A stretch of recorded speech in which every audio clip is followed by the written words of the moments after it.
رب السماوات والأرض وما بينهما فاعبده واصطبر لعبادته هل تعلم له سميا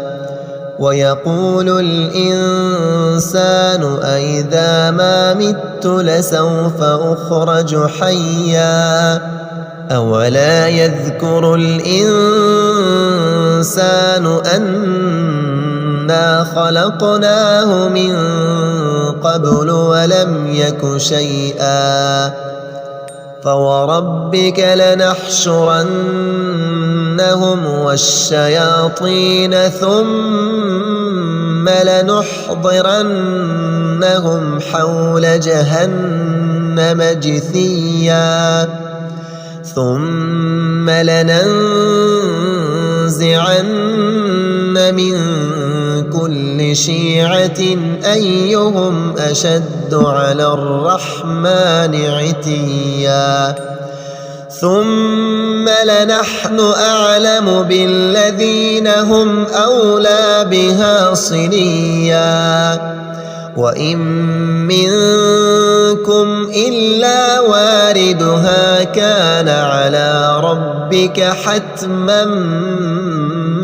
مقضيا ثم ننجي الذين اتقوا ونذر الظالمين فيها جثيا وإذا تتلى عليهم آياتنا بينات قال الذين كفروا للذين آمنوا أي الفريقين خير مقاما وأحسن نديا وكم أهلكنا قبلهم من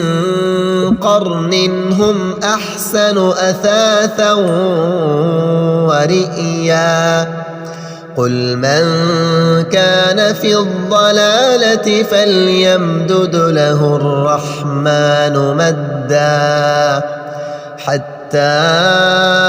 إذا رأوا ما يوعدون إما العذاب وإما الساعة فسيعلمون من هو شر مكانا وأضعف جندا